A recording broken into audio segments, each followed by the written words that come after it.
Assalamualaikum warahmatullahi wabarakatuh. Kembali lagi bersama saya Zulfa Lutfia. Kali ini saya akan membahas kelanjutan dari materi yang kemarin, yakni penemu konsep-konsep dasar matematika. Langsung saja, untuk penemu yang pertama adalah René Descartes. René Descartes dikenal sebagai ahli filsafat modern besar yang pertama. Ia juga merupakan penemu biologi modern, ahli fisika, dan seorang matematikawan.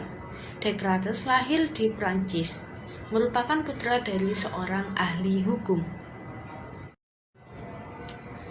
Descartes menyelidiki suatu metode berpikir yang umum yang akan memberikan pertalian pada pengetahuan menuju dalam ilmu-ilmu. Penyelidikan ini mengantarnya ke matematika, yang ia simpulkan sebagai sarana pengembangan kebenaran di segala bidang. Karya matematika yang paling berpengaruh adalah La Géométrie, yang diterbitkan tahun 1637. Di dalamnya, ia mencoba suatu penggabungan dari geometri tua dan patut dimuliakan dengan aljabar yang masih bayi. Bersama dengan Pierre Fermat, ia diberi pujian atas gabungan tersebut. Dan gabungan itu yang pada saat ini kita kenal dengan geometri analitik atau geometri ordinat, yang pengembang lengkap kalkulus tidak mungkin tercapai tanpanya.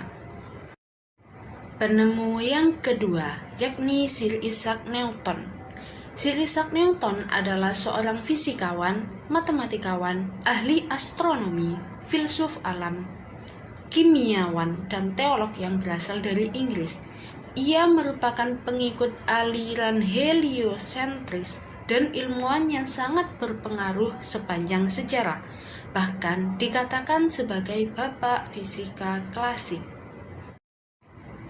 Dalam bidang matematika pula, bersama dengan karya Gottfried Leibniz yang dilakukan secara terpisah, Newton mengembangkan kalkulus diferensial dan kalkulus integral. Ia juga berhasil menjabarkan teori binomial, mengembangkan metode Newton untuk melakukan pendekatan terhadap nilai nol suatu fungsi, dan berkontribusi terhadap kajian deret pangkat. Hal ini merupakan salah satu bukti bahwa kemajuan para ilmuwan akan heliosentrisme dan revolusi ilmiah. Penemu yang ketiga, Gottfried Wilhelm Leibniz.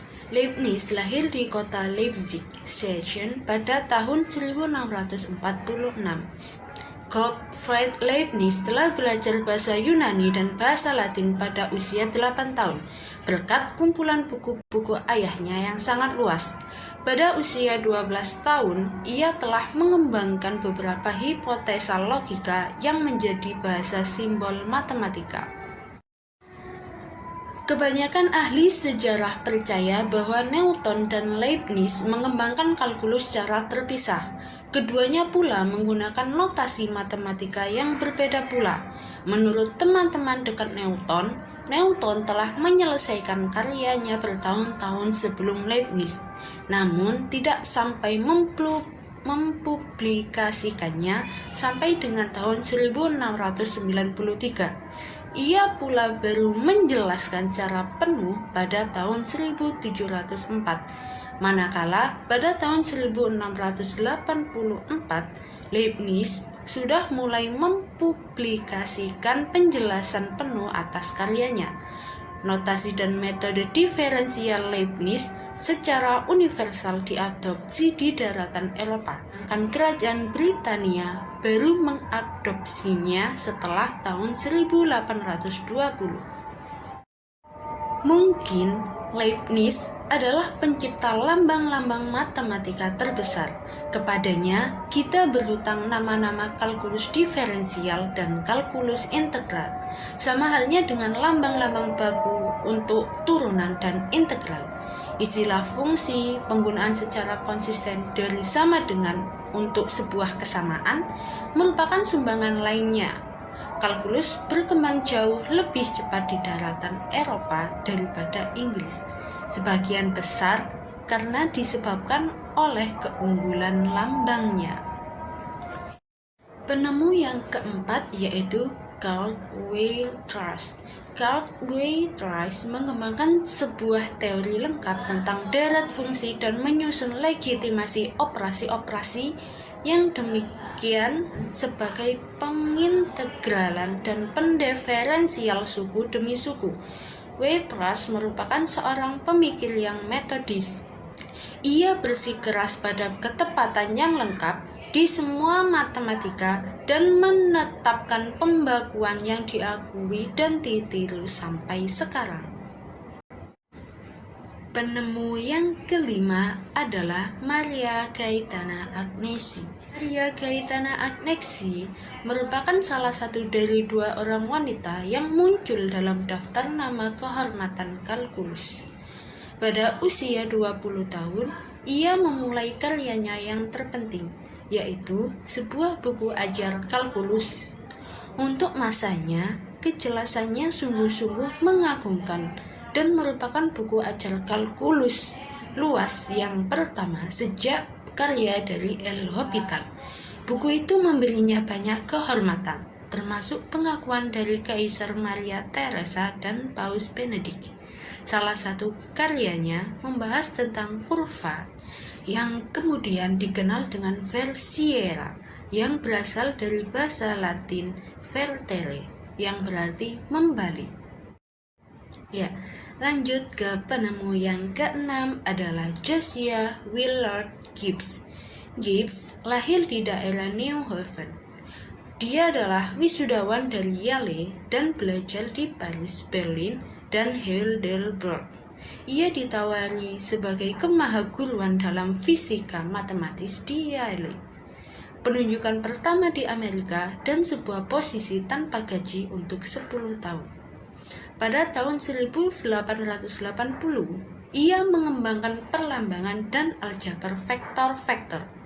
Pada tahun 1901, perlakuan penuh gagasan-gagasannya disajikan oleh salah satu mahasiswanya, yakni E.B. Wilson, dalam sebuah buku yang berpengaruh berjudul Vektor Analisis.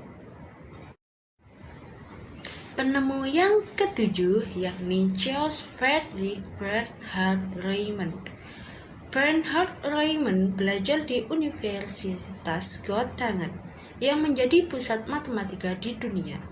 Ia hidup sangat singkat, yakni hanya 39 tahun, sehingga ia tidak mempunyai banyak waktu untuk menghasilkan karya matematika sebanyak yang dihasilkan Euler atau George.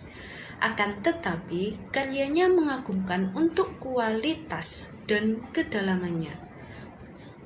Makalah-makalah matematikanya menetapkan ke arah baru dalam teori fungsi kompleks yang memprakarsai studi terdalam dari apa yang sekarang disebut dengan topologi. Juga dalam geometri memulai perkembangan yang memuncak 50 tahun kemudian dalam teori relativitas Einstein. Salah satu karyanya dalam kalkulus adalah definisi modern tentang integral tentu, yang kita kenal sebagai integral Riemann. Penemu yang ke-8 adalah Leonhard Euler. Euler lahir tanggal 15 April tahun 1707 di Basel, Switzerland. Di usianya yang ke-13, ia mendaftar di Universitas Basel, dan pada tahun 1723 dia menerima gelar Master of Philosophy dengan disertasi yang membandingkan filsafat dari Descartes dan Newton. Euler dikenang dengan hasil karyanya yang berupa kurva tertutup untuk menggambarkan pemikiran silogisme. Diagram ini dikenal dengan nama diagram Euler. Ia juga membuat lompatan besar pada geometri analitik dan trigonometri, kalkulus, dan teori bilangan. Ia memperkenalkan fungsi beta dan fungsi gamma pada tahun 1729. serta faktor integrasi untuk persamaan diferensial. Lanjut ke penemu yang ke-9, yakni Johann Bernoulli.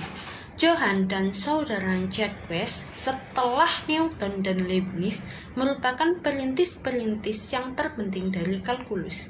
Keluarga Bernoulli menangani semua jenis masalah dasar dalam kalkulus, termasuk titik-titik balik, panjang kurva-kurva, deret tak terhingga, dan teknik-teknik pengintegralan. Johann menulis buku ajar kalkulus yang pertama pada tahun 1691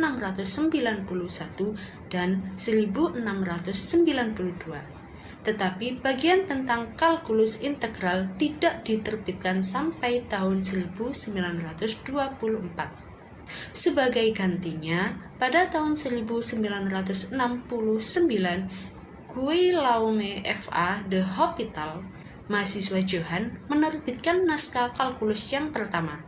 Bentuknya diubah sedikit dari karya gurunya. Mungkin pengaruh Johann paling baik dilihat dari mahasiswanya yang lain dan yang lebih dikenal dengan Leonhard Euler. Lanjut ke penemu yang ke-10, yakni Augustin Louis George. Augustin Louis George lahir di Paris dan dididik di École Polytechnique. Karena kesehatannya yang buruk, ia dinasihatkan untuk memusatkan pikiran pada matematikanya.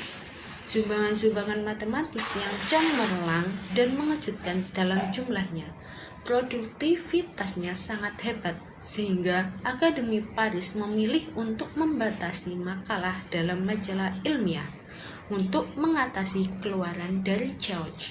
Walaupun kalkulus diciptakan pada akhir abad ke-17, dasar-dasarnya tetap kacau dan berantakan, sampai George dan rekan sebayanya Gauss, Abel, Bolzano mengadakan ketelitian baku. Kepada George, kita berhutang pemikiran tentang pemberian dasar kalkulus pada konsep limit. Semua buku ajar modern mengikuti, paling sedikit dalam intinya, penjelasan kalkulus yang terperinci oleh George. Oke, itu saja yang bisa saya sampaikan pada kali ini. Kurang lebihnya saya mohon maaf. Wassalamualaikum warahmatullahi wabarakatuh.